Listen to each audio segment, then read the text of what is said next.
ভারতের প্রতিবেশী দেশ নেপালের দিকে নজর রাখতে হচ্ছে। সেখানে রীতিমতন উত্তেজনার পরিস্থিতি এবং এই মুহূর্তে ছবি আপনাদের দেখাবো। সংসদ ভবনে আগুন লাগিয়ে দিয়েছে, সংসদ ভবন ভাঙচুর হচ্ছে, সংসদ ভবন দখলের চেষ্টা। একেবারে রাস্তায় নেমে প্রতিবাদ বিক্ষোভে সামিল নেপালের যুব সম্প্রদায়। যে ছবি দেখছেন আপনারা, কাঠমান্ডুতে একাধিক জায়গায় কারফিউ। এখনো পর্যন্ত যে খবর পাওয়া যাচ্ছে 170 জনেরও বেশি মানুষ আহত হয়েছেন। যুব সমাজের বিক্ষোভে অগ্নিগর্ভ নেপালের ছবি। বর্তমান সরকারের বিরুদ্ধে একাধিক অভিযোগ, 9 বিক্ষোভকারীর মৃত্যু গুলিতে। যে খবর পাওয়া যাচ্ছে, দেখা মাত্রই গুলির নির্দেশ ওলি সরকারের। ভারতের প্রতিবেশী দেশ নেপাল, সেখানে ভয়াবহ নৈরাজ্যের যে ছবি।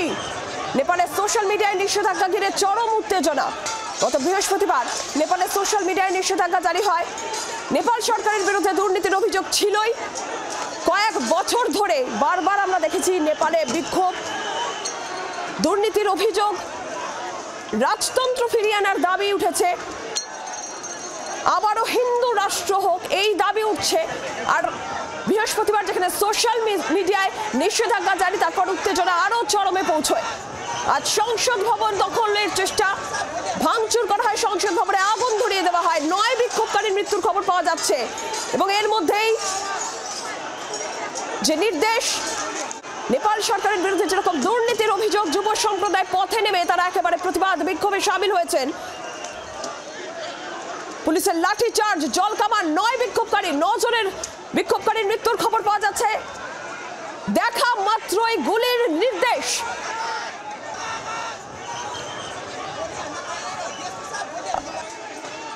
এই মুহূর্তে আন্তর্জাতিক সম্পর্ক বিশেষজ্ঞ দেবাশিস নন্দী আমাদের সঙ্গে রয়েছেন, আর প্রতিনিধি সব্যসাচী চক্রবর্তীও রয়েছেন আমাদের সঙ্গে সরাসরি। সব্যসাচীর একেবারে সর্বশেষ খবর, সব্যসাচী কি আপডেট রয়েছে? দেখো, এখনো পর্যন্ত 9 জনের মৃত্যুর খবর পাওয়া যাচ্ছে। মৃতের সংখ্যা আরো বাড়তে পারে, কারণ যেভাবে সংসদ চত্বরে বিক্ষোভকারীরা ঢুকে পড়েছে এবং আগুন লাগিয়ে দিয়েছে, ভাঙচুর চালাচ্ছে এবং এখনো পর্যন্ত দফায় দফায় পুলিশের সঙ্গে সংঘর্ষ, এলাকায় কারফিউ জারি করা হয়েছে। সেই কারফিউ অগ্রাহ্য করে একেবারে তরুণ প্রজন্ম যারা, তারা রাস্তায় নেমে এসে পড়েছেন এবং তার সঙ্গে সাধারণ মানুষ। যে বিক্ষোভ গত কয়েক বছর ধরে একটু একটু করে উত্তাপ বাড়ছিল, এবছরের শুরুতে যে বিক্ষোভ দেখেছে নেপাল, সেই বিক্ষোভ এবার তরুণ প্রজন্মের মধ্যে আছড়ে পড়েছে। কন্টেন্ট ক্রিয়েটর থেকে শুরু করে যারা নেপালের অভিনেতা, গায়ক, প্রত্যেককে এই বিক্ষোভে সমর্থন জানিয়েছেন এবং প্রত্যেকে একযোগে দাবি করছেন যে এই কেপি শর্মা ওলি সরকার থেকে শুরু করে বিরোধী যারা আছে প্রত্যেককে দুর্নীতিগ্রস্ত, তাদের পদত্যাগ করতে হবে। নেপালে রাজতন্ত্র ফিরিয়ে আনা, হিন্দু রাষ্ট্রের পুরনো দাবি আবারও নতুন করে ঘুরে ফিরে এসছে এবং নেপাল সংসদ দখলের একটা পরিকল্পনা রয়েছে বিক্ষোভকারীদের, তা স্পষ্ট। যে ছবি অন্তত সামনে আসছে, সেখানে বিক্ষোভকারীরা তারা সংসদ চত্বরে পাঁচিল ভেঙে, পাঁচিল গেট টপকে তারা ঢুকে পড়েছেন, ভেতরে আগুন লাগিয়ে দিয়েছেন, ভেতরে ভাঙচুর চলেছে এবং তারপরে পুলিশ তাদের ওপরে ঝাঁপিয়ে পড়ে এলোপাথারি গুলি, টিয়ার গ্যাস, লাঠি। একাধিক বিক্ষোভকারীর মৃত্যু। গত বিক্ষোভে যেখানে 2 জনের মৃত্যুর খবর পাওয়া গেছিল, রীতিমতো অগ্নিগর্ভ হয়েছিল পরিস্থিতি এবং সেই জায়গায় দাঁড়িয়ে 9 জন কমপক্ষে, মৃতের সংখ্যা আরও বাড়তে পারে এমন আশঙ্কা করা হচ্ছে, কারণ প্রায় 100-র কাছাকাছি গুরুতর জখম হয়েছেন, আহত হয়েছেন, এরকম অনেকে রয়েছে। ফলে সেই জায়গায় দাঁড়িয়ে কোনো মতেই প্রতিবাদকারীদের সামলানো যাচ্ছে না। দেখা মাত্র গুলির নির্দেশ দেওয়া হলেও শয়ে শয়ে বিক্ষোভকারী তারা পুলিশের সঙ্গে সংঘর্ষে এই মুহূর্তে নেপালের কাঠমান্ডু সহ একাধিক জায়গায় রীতিমতো অগ্নিগর্ভ পরিস্থিতি। নিরঞ্জনা, সঙ্গে থাকো সব্যসাচী, সঙ্গে থাকো দেবাশিস বাবু। যে পরিস্থিতি নেপালের দেখতে পাচ্ছি, একেবারে রাস্তায় নেমে যারা বিক্ষোভ দেখাচ্ছেন, একেবারে তরুণ তুর্কি নেপালের যুব সম্প্রদায়, তারা আবারও রাজতন্ত্র ফিরিয়ে আনার কথা বলছেন, আবারও হিন্দু রাষ্ট্রের কথা বলছেন। কোন দিকে পরিস্থিতি এগোচ্ছে নেপালে? পর্যালোচনা করবো। এক হচ্ছে নেপালের যে নাগরিক সমাজ, সেই নাগরিক সমাজ বরাবরই প্রতিবাদী। 1990 দশকে যখন পার্লামেন্টের ডেমোক্রেসি অনেক আন্দোলনের মধ্য দিয়ে প্রতিষ্ঠিত হয়েছিল, যদিও রাজার ইচ্ছে ছিল না, নেপালের রাজা, তৎকালীন রাজার বীরেন্দ্র বীর বিক্রম সাহাদেবের। তারপরে দেখা যাচ্ছে নেপালে যখন প্যালেস মেসাকার হয় 2000 সালে, তারপরেও রাজতন্ত্র স্বৈরাচার কমেনি। কিন্তু 2005 সালে যখন জ্ঞানেন্দ্র পুরো রাজতন্ত্রকে আরো শক্তিশালী করলো, তখন অনেক বিক্ষোভ হয়েছিল। টানা 3 বছর পুলিশের গুলিতে অনেক মারা গিয়েছিল মানুষ, সামরিক বাহিনীর হস্তক্ষেপ ছিল। পাশাপাশি বিক্ষোভ সারা নেপালে, শুধু কাঠমান্ডু না, সারা নেপালে ছড়িয়ে পড়েছিল এবং একটা রক্তাক্ত ইতিহাস।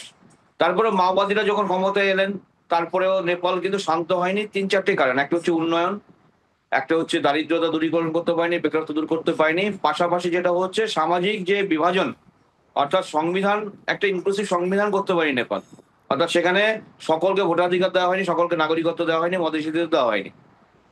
যে শেষ যে কারণটি বলবো সেটা হচ্ছে নেপালে যে গণতান্ত্রিক যে প্রসার এবং বিস্তার, সেই যে কালচারটা সেটা আবার বাধার সম্মুখীন হচ্ছে। ওলি সরকার তারা মনে করছেন যে সোশ্যাল মিডিয়াকে নিয়ন্ত্রণ করা প্রয়োজন, কিন্তু সোশ্যাল মিডিয়া যদিও মেইনস্ট্রিম মিডিয়া নয়, কিন্তু সেখানে দেখা যাচ্ছে এখন অনেকের জীবন জীবিকা পাশাপাশি মত প্রকাশের একটা প্ল্যাটফর্ম সোশ্যাল মিডিয়া। এবং সেখানে যখন বাধা নিষেধ আরোপ করা হলো তখন বুদ্ধিজীবী সমেত অভিনেতা অভিনেত্রী লেখক যারা কন্টেন্ট মানে যারা রিল তৈরি করে কন্টেন্ট তৈরি করে তারাও মাঠে নেমেছে এবং তাদের দাবি হচ্ছে যে তাহলে রাজতন্ত্রই তো ভালো ছিল, অর্থাৎ রাজতন্ত্রকে ফিরিয়ে আনা এবং যে ধর্মীয় রাষ্ট্র ছিল নেপাল, হিন্দু রাষ্ট্র ছিল, সেখানে তারা ফিরে যেতে চাইছে। এটা কোথাও একটা মানে একটা কি বলবো রোল ব্যাক আর কি নেপালে। অর্থাৎ সেখানে কিন্তু একটা ভাবতে হবে, এটা নেপালে একটা প্রকৃতিগত ভাবে স্ট্রাকচারাল চেঞ্জ হতে যাচ্ছে নেপালে। অর্থাৎ জনগণ বীতশ্রদ্ধ, অর্থাৎ এই যে এক্সপেরিমেন্ট তারা করলেন 2008 থেকে 2025 পর্যন্ত 13 বছরে, সেখানে আর্থিক উন্নতি থেকে শুরু করে গণতান্ত্রিক প্রগতি সব জায়গায় নেপালের মানুষজন আনহ্যাপি। এবং উপরন্তু যে দুর্নীতি এত বৃদ্ধি পেয়েছে নেপালে যে সাধারণ নাগরিকদের মানে কণ্ঠ রোধ হয়ে যাচ্ছে, তাদের ওষ্ঠাগত হয়ে যাচ্ছে তারা প্রতিনিয়ত। সুতরাং তারা চাইছেন এই আন্দোলনটাকে জন আন্দোলনে, এটা হচ্ছে নিউ সোশ্যাল মুভমেন্টের একটা নতুন পার্ট, যে নিউ মানে সোশ্যাল মিডিয়ার মাধ্যমে। সুতরাং এই আন্দোলনটা যদি সফল হয় তাহলে কিন্তু এটা শুধু নেপাল নয়, সারা বিশ্বের কাছে একটা ভালো বার্তা যাবে, বিশেষ করে দক্ষিণ এশিয়া অন্যান্য রাষ্ট্রের কাছে। সুতরাং এই আন্দোলনের কিন্তু যথেষ্ট গুরুত্বপূর্ণ এবং সুদূর প্রসারী হবে বলে আমার বিশ্বাস। দেবাশিস বাবু, সঙ্গে থাকুন। এই জায়গা থেকে সব্যসাচী, এই যে বারবার করে একাধিক রাজনৈতিক দলের উপর ভরসা রাখলো নেপালের মানুষজন, কিন্তু তারা হতাশ। বর্তমান সরকার তারাও অভিযোগ, তাদের বিরুদ্ধে একাধিক দুর্নীতির অভিযোগ, শেষ পর্যন্ত আবারও রাজতন্ত্রে ফিরে আসার দাবি তারা জানাচ্ছে। নেপালের মানুষ জানাচ্ছেন, তরুণ সমাজ তারা পথে নামছেন। এই যে দেবাশিস বাবু বলছিলেন স্ট্রাকচারাল চেঞ্জ, এটা কতটা ইঙ্গিতপূর্ণ এই যে আন্দোলন বিক্ষোভ আমরা দেখছি? দেখো নীলাঞ্জনা, প্রথম কথা সরকারের বিরুদ্ধে ক্ষোভ, যারা বিরোধী আছেন তাদের বিরুদ্ধে ক্ষোভ। অর্থাৎ এই যে ডেমোক্রেটিক স্ট্রাকচার, ইলেক্টেড গভর্নমেন্ট এবং এতবার নেপালে সরকার পরিবর্তন হয়েছে, প্রধানমন্ত্রীর পরিবর্তন হয়েছে, নেপালে মূলত বেকারত্ব একটা বড় সমস্যা, নেপালে ডেমোগ্রাফি চেঞ্জ একটা বড় সমস্যা, নেপালে দুর্নীতি একটা বড় সমস্যা। মাথায় রাখতে হবে এই যে বিক্ষোভ চলছে, কন্টেন্ট ক্রিয়েটাররা কিন্তু বলছেন নেপো কিডস, অর্থাৎ যারা তাবড় প্রভাবশালী রাজনৈতিক নেতারা রয়েছেন তাদের বিলাসবহুল জীবনযাপন, তাদের সন্তানদের একেবারে উচ্ছৃঙ্খল বিলাসবহুল জীবনযাপনের ভিডিও রীতিমতো প্রকাশ করা হয়েছে। ফলে সেই জায়গা থেকে তাদের কাছে এই বার্তা দেওয়া হয়েছে যে রাজতন্ত্র ছিল, মনে থাকবে একেবারে রাজার বাড়িতে রীতিমতো সেই মাস মার্ডার হয়েছিল, গণহত্যা হয়েছিল, সেখানে জ্ঞানেন্দ্র বেঁচে গিয়েছিলেন, বাইরে ছিলেন। সেই জ্ঞানেন্দ্র যখন ফিরে আসেন গত মে মাস নাগাদ, তিনি ডাক দিয়েছিলেন প্রথম যে এই বিক্ষোভ, এই সরকারের উৎখাত চাই, এরকম আমরা গণতন্ত্র চাই না। রাষ্ট্রীয় প্রজাতান্ত্রিক পার্টি জ্ঞানেন্দ্রর ঘনিষ্ঠ, তারাও দাবি করেন যে রাজার শাসন চাই। ঠিক এই দাবিতে তখন বিক্ষোভ হয়েছিল। আর এই বিক্ষোভ রীতিমতো একেবারে সোশ্যাল মিডিয়াকে যখন আঘাত করা হলো, নেপালের কন্টেন্ট ক্রিয়েটাররা রুটি রুজি, যেরকম দেবাশিস বাবু বলছিলেন, সেখানে তাদের টান পড়লো। ফলে তারা যখন বিক্ষোভের ডাক দিলেন, ফলে মানে বড়দের মধ্যে বিক্ষোভের আঁচটা এবারে ছোটদের মধ্যেও পৌঁছে গেল। ফলে বড় ছোট সবাই মিলে ঝাঁপিয়ে পড়েছেন নেপালে এবং রীতিমতো সংসদ ভবন ঘিরে রেখেছে প্রায় হাজার হাজার বিক্ষোভকারী, এবং তার সঙ্গে পুলিশের দফায় দফায় সংঘর্ষ এখনো পর্যন্ত জারি। সঙ্গে থাকো সব্যসাচী, সঙ্গে থাকো। আর এই জায়গা থেকে দেবাশিস বাবু আপনিও যেমনটা বলছিলেন যে যদি এই আন্দোলন, যেখানে নেপালের একেবারে বড় থেকে ছোট এই আন্দোলন, যুব সমাজে তরুণ তুর্কি তারা পথে নামছেন, আন্দোলন করছেন, সবাই আন্দোলনে সামিল হচ্ছেন, সবার একটাই দাবি উঠছে, একই জায়গায় তাদের ক্ষোভ রয়েছে। এই আন্দোলন যদি সফল হয় তাহলে সেটা অত্যন্ত তাৎপর্যপূর্ণ হবে আপনি বলছিলেন। এর এই জায়গা থেকে ভারতের অবস্থান যদি বলা যায়, ভারতের যে প্রতিবেশী দেশগুলি রয়েছে সবকটা দেশই কার্যত এই মুহূর্তে অশান্ত রয়েছে, সেটা বাংলাদেশ হোক কিংবা নেপাল। এটা এই যে রাজনৈতিক সমীকরণ বা এই সম্পর্ক দেশগুলির মধ্যে ভারতের সঙ্গে, সেটার কতটা প্রভাব পড়তে পারে? দেখুন, দক্ষিণ এশিয়ার একটা সেন্ট্রাল স্টেট হচ্ছে ভারত, এবং দক্ষিণ এশিয়ার বিভিন্ন রাষ্ট্রে গণতন্ত্র প্রতিষ্ঠা এবং গণতন্ত্র চর্চা অনুশীলন বৃদ্ধি করার জন্য ভারতের অবদান অনস্বীকার্য। সেটা আফগানিস্তানে যখন তালিবানরা ছিল না, তখন কিন্তু আফগানিস্তানে পার্লামেন্ট বিল্ডিং তৈরি করে দিয়েছিল, নিউ পার্লামেন্ট বিল্ডিং কাবুলে। এবং মালদ্বীপসে যখন 1988 সালে মামুন আব্দুল গায়ুম তৎকালীন প্রেসিডেন্ট জলদস্যুদের দ্বারা আক্রান্ত হয়েছে, তখনও কিন্তু অপারেশন ক্যাকটাসের মাধ্যমে প্রেসিডেন্টকে রক্ষা করেছিলেন। এবং বাংলাদেশের স্বাধীনতা যুদ্ধ থেকে শুরু করে এই যে ভুটানে যে গণতন্ত্র প্রতিষ্ঠিত হয়েছে, পার্লামেন্টারিয়ান ডেমোক্রেসি 2008 সেখানে ভারতের পরোক্ষ একটা সমর্থন ছিল। এবং নেপালে মালদ্বীপসে 2013 যে প্রেসিডেন্সিয়াল ইলেকশন হয়েছিল, সেখানে মানে আমাদের যে জাতীয় নির্বাচন কমিশন, তাকে আমন্ত্রণ জানানো হয়েছিল নির্বাচনকে কন্ডাক্ট করার জন্য। ভারত সেই মালদ্বীপসের আমন্ত্রণে সুষ্ঠুভাবে সেই প্রেসিডেন্সিয়াল ইলেকশন মানে কন্ডাক্ট করেছিল। অর্থাৎ ভারতের উপর আস্থা যেমন আছে, আবার পাশাপাশি ভারতের একটা নীতি যে প্রতিবেশী দেশের অভ্যন্তরীণ ব্যাপারে হস্তক্ষেপ না করা অযাচিত ভাবে। যদি নেপাল পরামর্শ নেয় তাহলে হয়তো ভাবতে পারে। যেমন শ্রীলঙ্কার ক্ষেত্রে মিস্টার রাজীব গান্ধী, আমাদের প্রয়াত প্রেসিডেন্ট, তিনি শান্তিরক্ষী বাহিনী পাঠিয়েছিলেন শ্রীলঙ্কা সরকারের মানে আবদারে, অনুরোধে 1988 সালে। সেটা ফেল করে। সুতরাং সেই অভিজ্ঞতা থেকে মানে অন্য দেশের অভ্যন্তরীণ যে যখন বিশৃঙ্খলা হয়, নাগরিক সমাজের বিক্ষোভ হয়, ভারতে অন প্রিন্সিপাল সেটাতে হস্তক্ষেপ করে না। হ্যাঁ, এবার যদি নেপালের সরকার মনে করে বা যে আমাদের কিছু পরামর্শ দাও কিংবা how to handle this situation, তখন হয়তো ভারত ভাবতে পারে।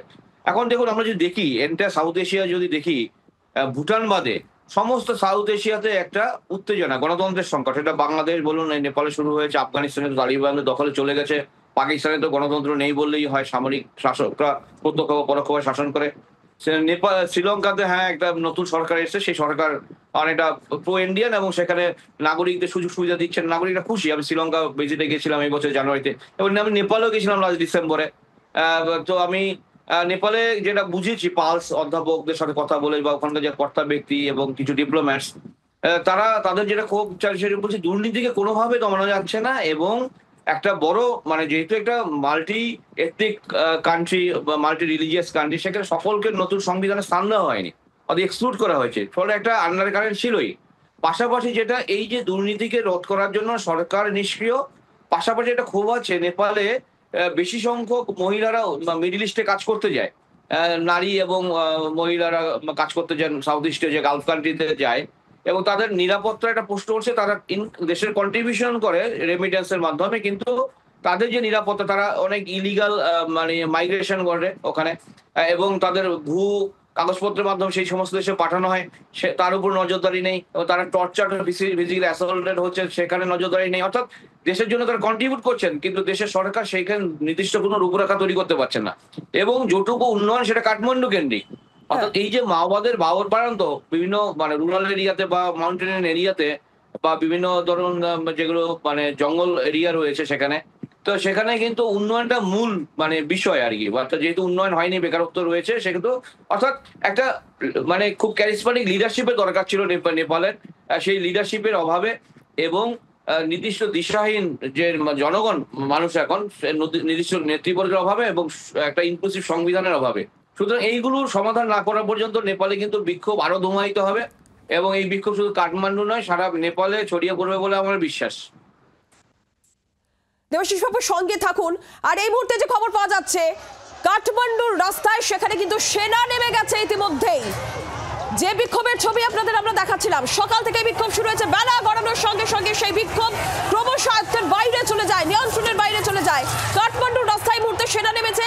আরো আপডেট সব্যসাচীর কাছ থেকে নেব। সব্যসাচী, সেনা নামাতেই হতো, কারণ যে পরিস্থিতি তৈরি হয়েছে তাতে জনগণকে সামলানো, বিশেষ করে তরুণ প্রজন্মকে, বারবার বলা হচ্ছে এটা জেনজি প্রোটেস্ট, তাকে সামলানো কিন্তু রীতিমতো পুলিশকে হিমশিম খেতে হচ্ছে। এবং মৃতের সংখ্যা লাফিয়ে লাফিয়ে বাড়ছে। নীলাঞ্জন, আমি আবারও বলে রাখছি, 9 জন সংখ্যাটা অফিসিয়াল এখনো পর্যন্ত এসছে, এই সংখ্যা কিন্তু আরও বাড়বে, মৃতের সংখ্যা আরও বাড়বে, এবং যত মৃতের সংখ্যা বাড়বে তত কিন্তু প্রতিবাদের আগুন আরও বাড়বে বলে মনে করা হচ্ছে। এবং সেই জায়গায় দাঁড়িয়ে একাধিক নেপালের যে বস্তু মাফ করবেন, নেপাল সঙ্গে থাকুন সব্যসাচী।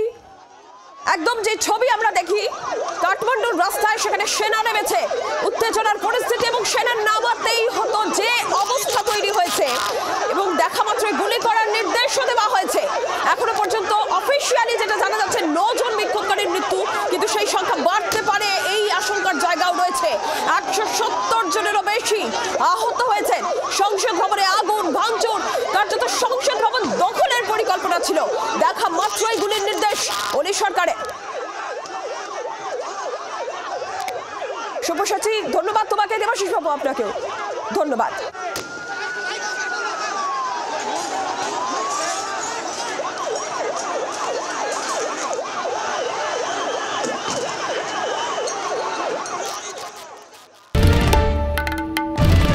বাংলার আওয়াজ, বাঙালির আবেগ, জি 24 ঘন্টা।